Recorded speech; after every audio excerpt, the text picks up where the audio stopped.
I never thought I'd leave my son's wedding early, but I also never thought I'd hear the words, "This day isn't about you. Please go." Not from a stranger, from my daughter-in-law, the woman I'd welcomed into our family, the woman whose wedding I'd been paying for without anyone asking me to. I stood there for a moment, feeling the weight of every sacrifice I'd made, every dollar I'd scraped together, every hour I'd lost. And then I did something I'd never done before. I chose myself. This is the story of how I learned that love without respect is just emptiness, and how sometimes walking away is the bravest thing a mother can do. My hands were shaking as I stood in that hallway. The music from the reception was still playing behind me. I could hear laughter, the clinking of glasses, the sound of people celebrating. And there I was, being asked to leave, to disappear, to make myself small so everyone else could be comfortable. I looked into Emma's eyes, searching for something. Kindness, maybe. Understanding? But there was nothing there except cold determination. She wanted me gone. And my son, my only child, the boy I'd raised alone, the man I'd sacrificed everything for, was somewhere inside that room, completely unaware that his mother was being dismissed like an unwanted guest. Or maybe he knew. Maybe that was worse. My name is Margaret. I'm 62 years old. I've worked as a nurse for almost 40 years. I've seen people at their worst and at their best. I've held hands with strangers as they took their last breath. I've celebrated with families when babies were born. I thought I understood love. I thought I understood sacrifice. But nothing prepared me for what it means to be a mother. I have one son. His name is Daniel. He's 29 now, but to me, he'll always be that little boy who used to wait by the window for me to come home from my night shifts. He'd run to the door, arms wide open, shouting, "Mommy's home!" And no matter how tired I was, no matter how many hours I'd been on my feet, I'd scoop him up and hold him like he was the only thing that mattered in the world. Because he was. His father left when Daniel was 3. Just left. One day he was there, and the next day he wasn't. No explanation. No goodbye to Daniel. Just a note on the kitchen table that said, "I can't do this anymore." I remember reading those words over and over, trying to understand them, trying to make them mean something different. But they didn't. I remember that morning so clearly. It was a Tuesday. Daniel was still asleep in his little bed clutching his stuffed elephant. I'd just finished the 12-hour shift at the hospital. I was exhausted, running on coffee and adrenaline, and all I wanted was to crawl into bed for a few hours before Daniel woke up. But then I saw the note. I stood there in our tiny kitchen, still in my scrubs, reading those 5 words over and over. 5 words that changed everything. 5 words that meant I was now completely alone with a 3-year-old who would wake up in an hour asking for his daddy. I didn't cry that morning. I couldn't. There wasn't time. I called my supervisor and picked up another shift for that weekend. I called my landlord and asked if I could pay rent a week late. I called my mother, who lived 3 states away, and told her in the calmest voice I could manage that David was gone and I needed to figure things out. She said, "Well, you made your bed." That was the last time I asked her for help. So it was just the 2 of us, me and Daniel, and I made a promise to myself that night. After I tucked him in and he asked me where Daddy was, and I told him Daddy had to go away for work, I promised I would give him everything I never had. Stability, love, a home that felt safe. I worked double shifts.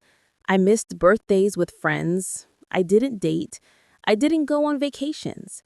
Every dollar I made went into our little apartment, into his school supplies, into his future. And I was happy, truly happy.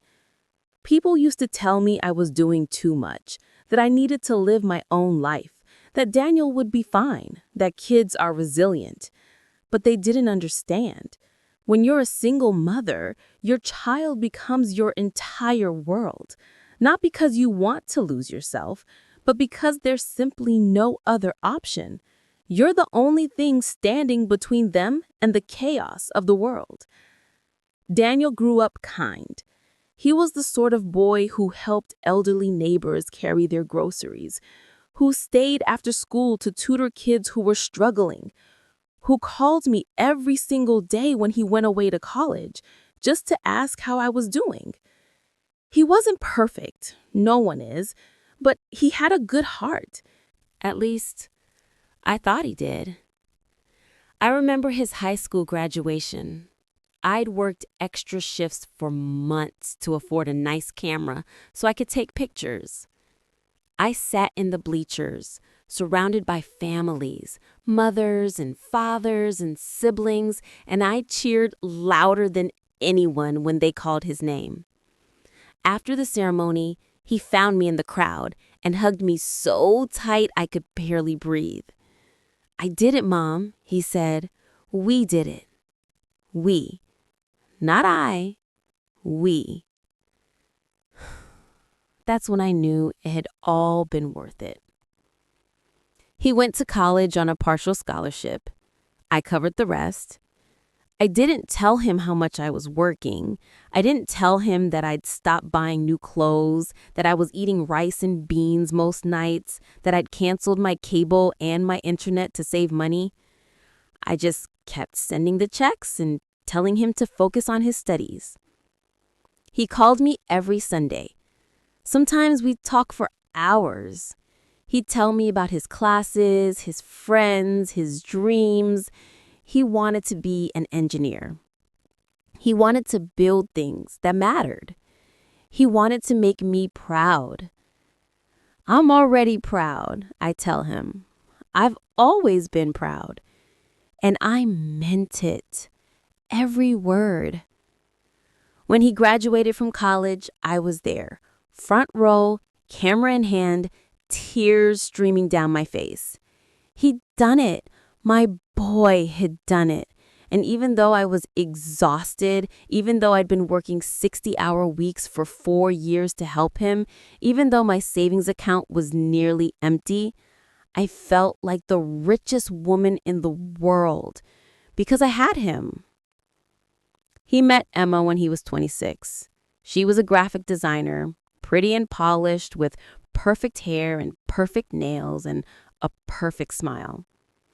The first time he brought him home for dinner, I cooked all his favorite foods: pot roast, mashed potatoes, apple pie. I wanted her to feel welcome. I wanted her to see how much I loved my son. She barely touched her food. "I'm actually vegan," she said, smiling apologetically. "But this looks nice." I felt my face flush. Daniel hadn't told me. I laughed it off, said I'd make something special for her next time. She smiled again, but it didn't reach her eyes. Still, I tried. I really tried. I bought vegan cookbooks. I researched recipes. The next time they came over, I made a beautiful vegetable stir-fry with tofu and a homemade peanut sauce. I set the table with my good dishes. I even bought flowers for the centerpiece. Emma took a few bites and said, "This is good, Margaret. A little heavy on the oil, but good." Daniel didn't say anything. He just kept eating. Over the next year, I got to know Emma. Or at least I tried to. She was polite, always polite, but there was a distance there, a coldness I couldn't quite name. When Daniel and I would laugh about old memories, she'd check her phone. When I'd ask her about her family, her work, her dreams, she'd give short answers and change the subject. But Daniel loved her. I could see it in the way he looked at her, like she was the sun and he was just happy to be in her light. He'd talk about her constantly, how smart she was, how talented, how lucky he was.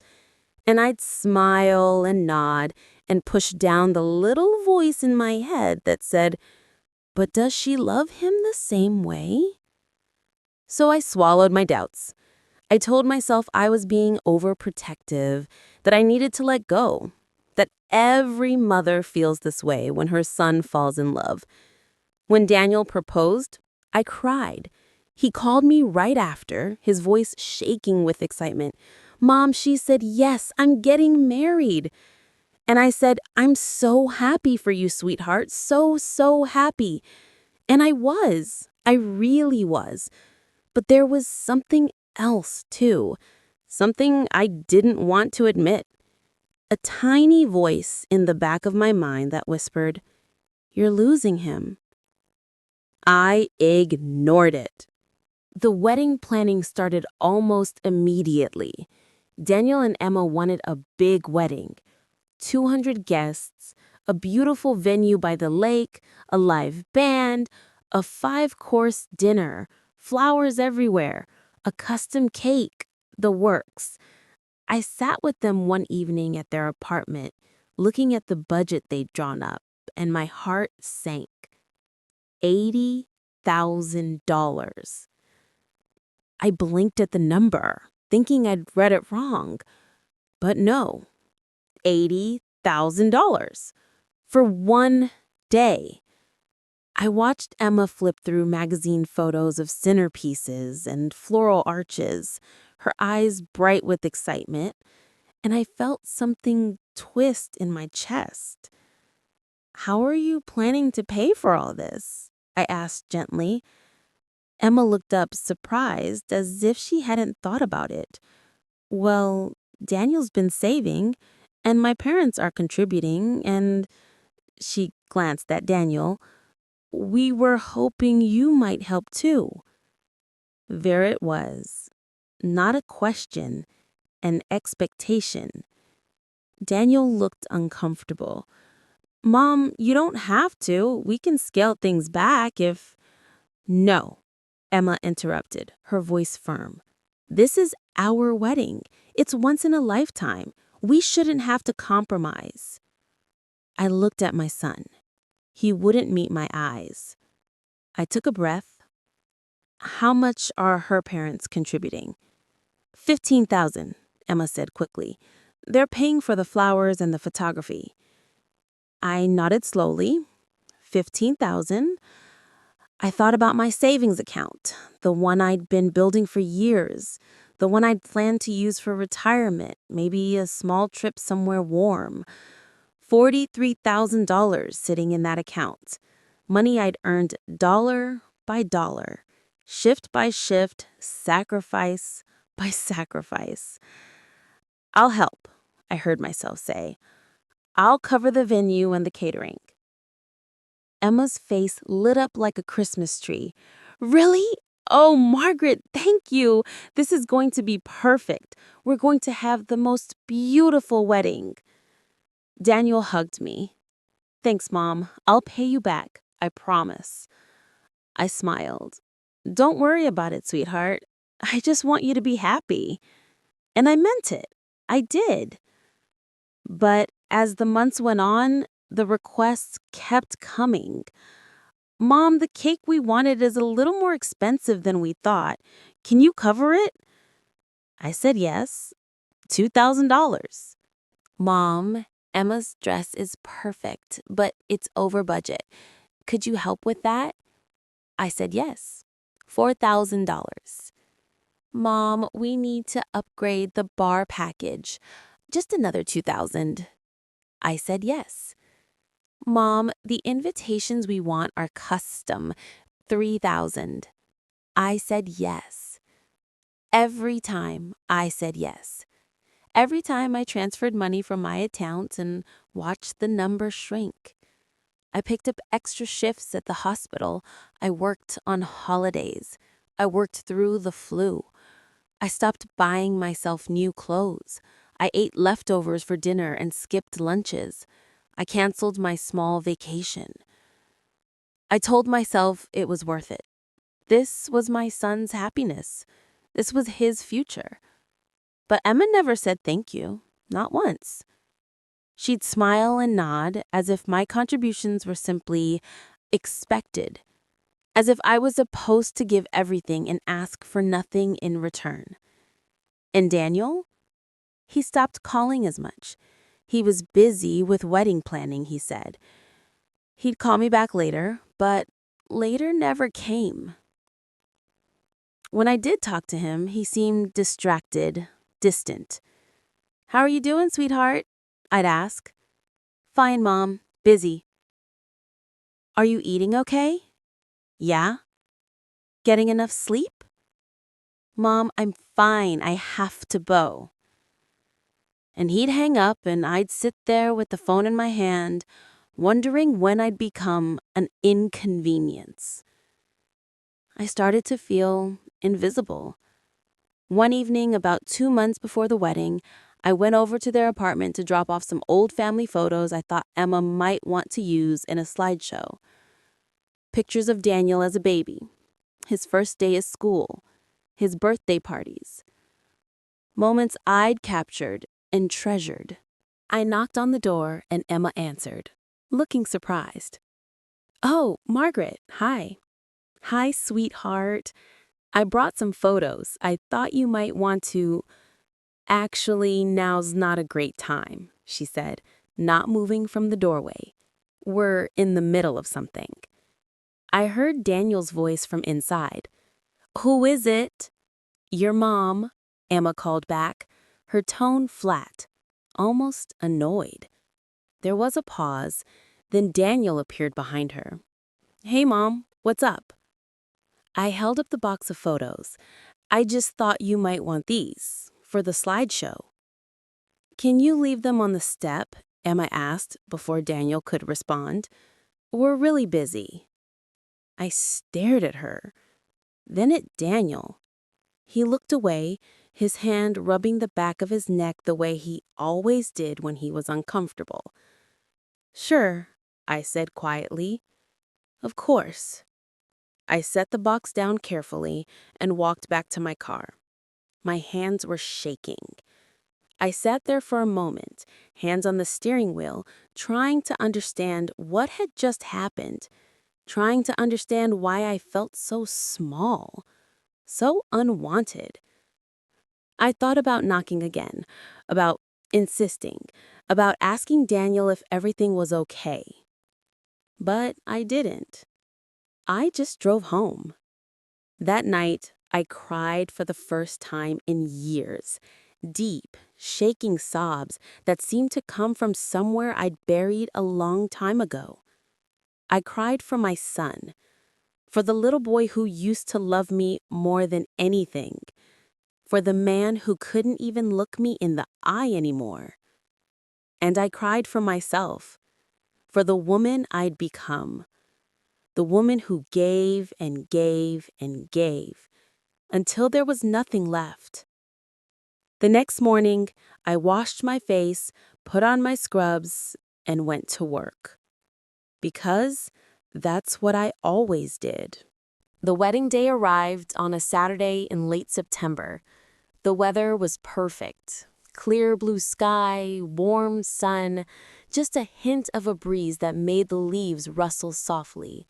The venue was beautiful, exactly as Emma had envisioned. White roses everywhere, their petals perfect and unblemished. Elegant table settings with gold-rimmed plates and crystal glasses that caught the light. A string quartet playing softly near the entrance. Everything looked like a fairy tale. A fairy tale I'd paid for. I'd bought a new dress for the occasion. Navy blue, simple but elegant. I'd splurged a little. $200, more than I'd spent on myself in years. I'd gotten my hair done at a salon for the first time in months. I wanted to look my best. I wanted my son to be proud of me. I wanted to feel like I belonged. I arrived early to help with any last-minute details, but when I walked into the bridal suite, hoping to see Emma, hoping maybe to share a moment with her before the ceremony, her mother waved me away. "We've got everything under control, Margaret. You can just relax." Relax. As if I hadn't been the one paying for most of this. As if I hadn't lost sleep over every detail. As if I was just a guest and not the mother of the groom. I went to find Daniel. He was in a side room with his groomsmen, adjusting his tie in front of a full-length mirror. When he saw me, his face softened. "Hey, Mom." "Hey, sweetheart." I walked over and fixed his collar, the way I'd been doing since he was 5 years old. "You look so handsome." He smiled, a real smile, the kind I hadn't seen in months. "Thanks for everything. I know this has been a lot." I nodded, my throat tight. "I just want you to be happy." He hugged me then, and for a moment, everything felt okay. Like it used to, like it was just the two of us against the world. I closed my eyes and held on to him, trying to memorize the feeling. But then one of his groomsmen called his name and he pulled away. "I've got to go. See you out there?" "Of course," I said. He gave me one more smile and turned back to his friends. And I stood there, alone again, in the doorway. The ceremony was beautiful. I sat in the front row, watching my son marry the woman he loved, and I felt 100 different emotions all at once. Pride, joy, sadness, loss, fear. Emma looked stunning in her dress, the $4,000 dress I'd paid for. She walked down the aisle on her father's arm, and everyone stood and gasped at how beautiful she was. I stood too. I smiled too, but inside, I felt hollow. When the officiant said, "You may kiss the bride," everyone clapped, and I clapped too, even though my hands were shaking, even though I wanted to scream. The reception started right after. Cocktail hour in the garden, then everyone moved inside for dinner. The room looked magical. Candlelight everywhere, flowers cascading from tall vases, the band sitting up on the stage. I found my seat, table 8, near the back of the room. Not at the head table with the wedding party, not at a family table near the front. Table 8, with some of Daniel's college friends I'd never met, and a couple who spent the entire cocktail hour arguing about directions.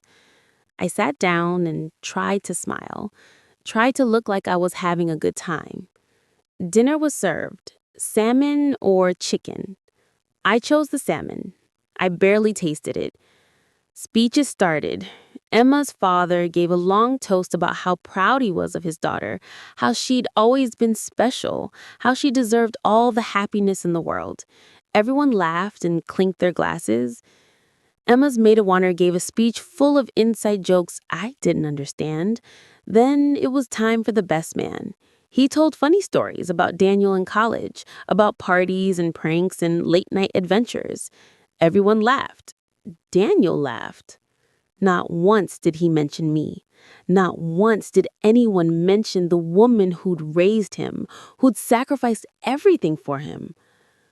I sat there, invisible, watching my son celebrate the biggest day of his life, and I realized something. I didn't belong here. No one had mentioned me during the ceremony. No one had thanked me in the speech. No one had even acknowledged that I was here. I was just there, taking up space, a name on a seating chart at table 8. After the speeches, Daniel and Emma had their first dance. Everyone watched, phones out, recording the moment. The song was "Can't Help Falling in Love," slow and sweet and romantic. I watched my son hold his new wife, watched them sway together, and I tried to feel happy, but all I felt was empty. After the first dance, Emma danced with her father.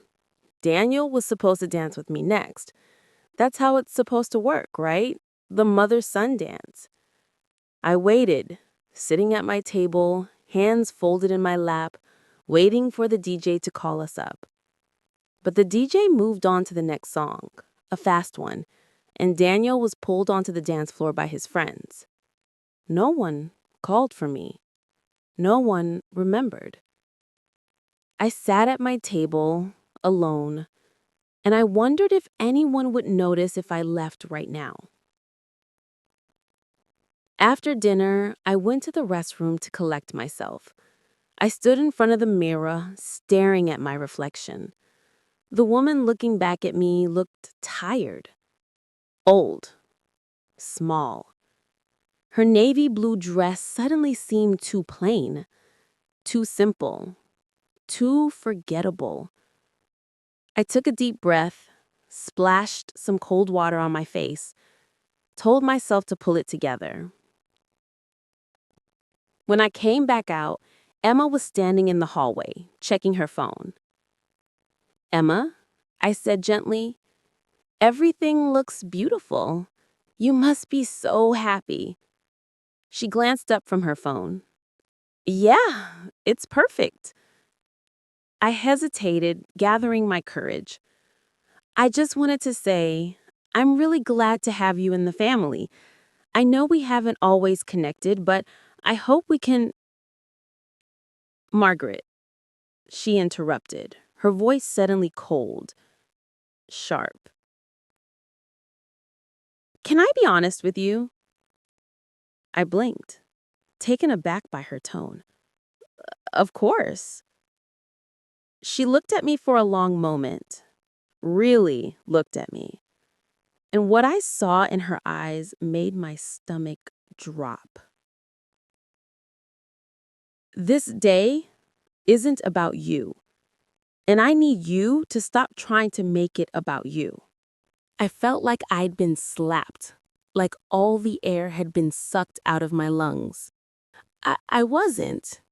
"You've been hovering all day," she continued, her voice steady and cold, "trying to insert yourself into everything, coming to the bridal suite, following Daniel around, sitting there at dinner looking miserable. Daniel and I are starting our own life now, and that means we need space. From you." I couldn't speak. I couldn't breathe. I just stood there, frozen, trying to process what I was hearing. "So I'm asking you, as politely as I can," she said, crossing her arms, "please go. Leave. This is our day, and your presence is making things uncomfortable." The words hit me like physical blows, each one landing harder than the last. "Emma, I just wanted to be here, to support Daniel, to—" "You've done enough, more than enough, and now it's time for you to let go." I stared at her, waiting for her to take it back, waiting for her to say she was stressed, that she didn't mean it, that she was sorry. She didn't. Instead, she looked past me, back toward the reception hall. "I need to get back. Are we clear?" I felt tears building behind my eyes, but I refused to let them fall. Not here, not in front of her. "I'll go," I whispered. "Thank you," Emma said, and there was relief in her voice, actual relief. She walked past me, back to her perfect wedding, and I stood there in the hallway, completely alone. I looked toward the reception hall. Through the doorway, I could see Daniel at the head table, laughing with his friends. I could hear the music, the celebration, the joy. I willed him to look at me, to see me, to feel that something was wrong, to stand up and come find me. But he didn't. He was too busy being happy. And in that moment, I understood something I'd been refusing to see for months. I had lost him. Not to love, but to indifference, to silence, to a woman who saw me as nothing more than an inconvenience. And he had let it happen. I walked slowly back into the reception hall. My legs felt heavy, like I was walking through water. I picked up my purse from my chair at table 8. The couple next to me didn't even notice. I looked around one more time, at the flowers, the lights, the cake, the band.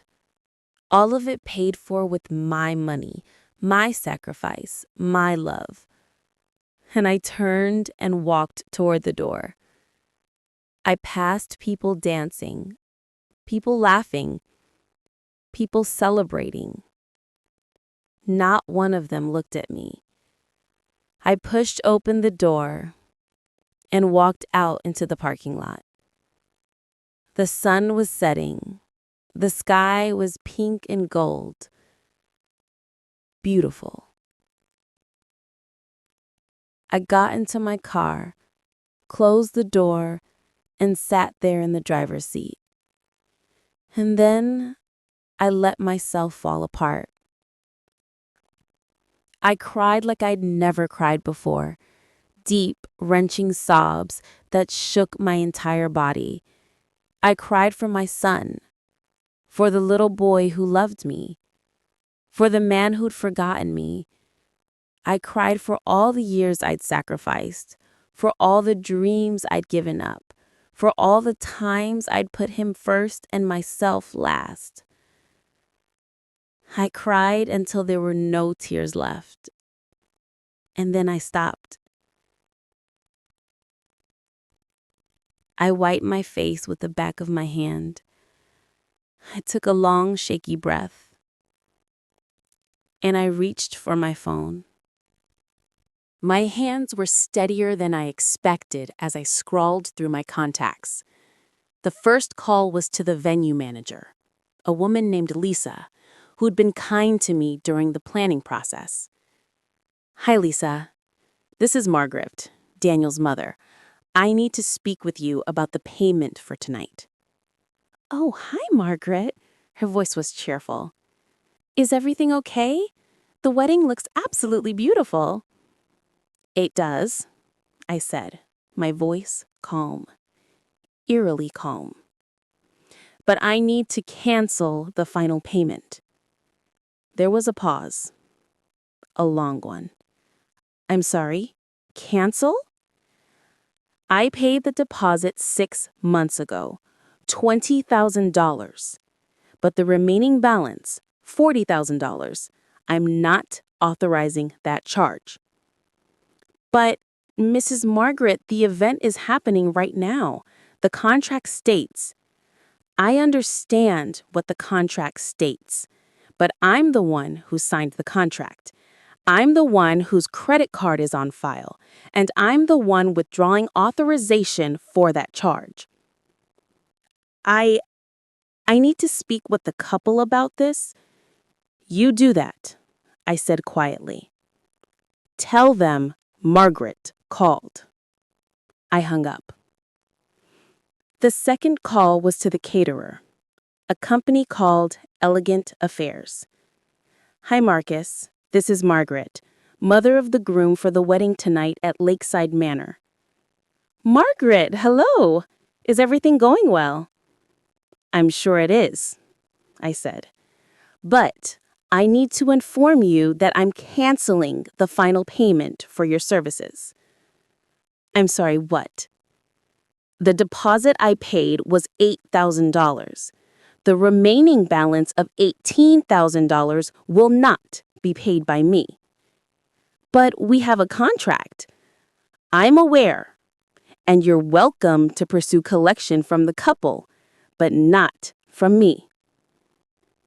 I hung up. The third call was to the cake designer, the fourth to the florist, the fifth to the bar service. One by one, I went down the list of every vendor I'd been paying, and I told them the same thing. The deposit could be kept, but the final payments were canceled. Each conversation was the same: shock, confusion, questions I didn't answer.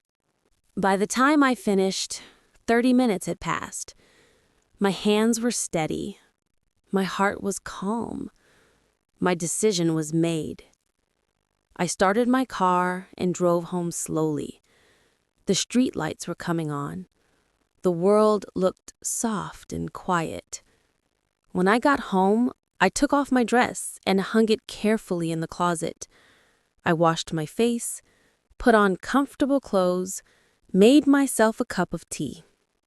And I sat at my kitchen table, the same table where Daniel had done his homework, where we'd eaten breakfast together for years. And I waited. The call came about 2 hours later. My phone lit up with Daniel's name. I let it ring 3 times before I answered. Mom? Mom, what the hell did you do? His voice was panicked, angry, desperate. I canceled the payments, I said simply. You what? Why? Do you have any idea what you've done? The venue manager just came to us in the middle of our reception and said we owe $40,000 right now. The caterer is threatening to take back the food. This is our wedding. Yes, I said quietly. It is. Then why would you do this? Because your wife told me to leave. Silence. What? Emma told me I wasn't welcome, I said, and my voice cracked just a little. She told me I was making things uncomfortable. She asked me to go, and I did. But I'm not going to keep paying for a day I wasn't allowed to be part of. Mom, that's insane. You can't just... I can, Daniel, and I did. But we can't afford this. You know we can't. Then maybe, I said, my voice breaking just a little, but still firm, you should have thought about that before you let your wife treat me like I didn't matter. Mom, I gave you everything, Daniel. Everything.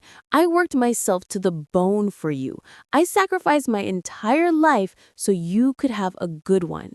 And I never asked for anything in return, except maybe respect and love and to be treated like I mattered. He didn't say anything. I'm not asking you to choose between me and Emma, but I'm not going to let myself be erased either. I'm not going to keep giving and giving and giving to people who don't even see me. I see you, Mom. No, Daniel, you don't. If you did, you wouldn't have let her speak to me that way.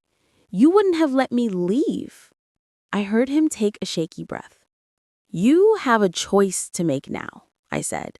You can figure out how to pay for your wedding. You can talk to Emma. You can decide what kind of man you want to be. But I'm done carrying this on my own. Mom, please. I love you. I will always love you. But I'm done being invisible. And I hung up. The next few days were hard. Daniel called 17 times the first day. I didn't answer. He left voicemails. Angry at first, then pleading, then angry again. Emma's mother left me a furious voicemail calling me selfish and cruel. I deleted it. Emma sent a text. You're a terrible person. Daniel deserves better than you. I blocked her number. My phone rang constantly for 3 days. Then it stopped. The silence was almost worse than the calls. I went to work. I came home. I tried to fill the silence in my house with anything but thoughts of what I'd done. But I didn't regret it. A week later, there was a knock on my door. It was Daniel.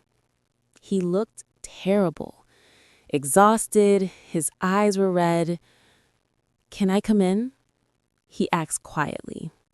I stepped aside. We sat in the living room, the same room where he'd played with toy cars as a child. For a long time, neither of us spoke. We just sat there, the silence heavy between us. Finally, Daniel spoke. "I'm sorry," he said. "I'm so sorry, Mom." I didn't say anything. I just waited. "Emma told me what she said to you." I didn't know.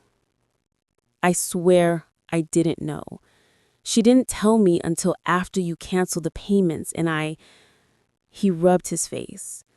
"I was so angry at you, at her, at everything. We had a huge fight. The wedding was a disaster after you left." Tears were streaming down his face now. "I should have stood up for you. When Emma asked you to leave, I should have said something. But I didn't. I was too caught up in the day and I let you walk away." I reached over and took his hand. "I'm not asking you to choose between us, Daniel, but I need you to understand something. I deserve to be treated with respect. I know. I know. And I'm going to do better. I promise." "What about Emma?" I asked. He sighed. "She's struggling. We've been in therapy. We're trying to work through it." I nodded. "That's good. That's really good." "I don't know if she'll ever apologize," he admitted, "but I wanted to come here to tell you I'm sorry, to tell you I see you now. I really see you." I squeezed his hand. "Thank you, sweetheart." We sat there for a long time, just holding hands. That was 6 months ago. Things are different now. Daniel and Emma paid for the wedding themselves. They took out a loan and slowly, bit by bit, they handled it. I didn't offer to help again, and they didn't ask. Daniel comes to visit more often now, sometimes alone, sometimes with Emma. The conversations are still a little awkward, but they're real, and that's what matters. Emma hasn't apologized, not in words, but last month she invited me to lunch, just the two of us. We talked about small things, and at the end she said, "Thank you for coming." It wasn't an apology, but it was a start. I've started taking better care of myself. I've booked that trip I always dreamed of, a small cabin by the ocean. I've been saying no more often, not out of anger, but out of self-respect. I've learned something important through all of this. Love isn't just about giving. It's also about knowing when to stop. It's about understanding that you can't pour from an empty cup, that sacrifice without boundaries isn't love, it's self-destruction. And I've learned that being a good mother doesn't mean erasing yourself. It means teaching your child what it looks like to honor yourself, to stand up for yourself, to know your worth. I don't regret walking away from that wedding. I don't regret canceling those payments. Because in doing so, I found myself again. I found the woman I'd forgotten I was. The woman who deserves respect, who deserves love, who deserves to be seen. I'm 62 years old. I've spent most of my life caring for others, and I don't regret that. But I'm also learning, finally, to care for myself. And that feels like freedom. Last week, Daniel called me. Not because he needed something, just because he wanted to talk. And at the end, he said, "I'm proud of you, Mom, for standing up for yourself." I cried after that call. But they were the last tears I cried out of pain. Because this time, they weren't for loss. They were for peace. For the first time in my life, I realized I didn't need anyone's approval to feel worthy. Not my husband's, not my son's, not even my daughter-in-law's. I've spent decades taking care of everyone else, holding the world together with tired hands. But now I finally understand that I deserve the same care I've given so freely. I still love my son. I always will. But I love myself too. And that love, quiet, steady, and hard-earned, feels like freedom. So maybe I didn't leave my son's wedding as a mother. Maybe I left as a woman who finally remembered her own worth.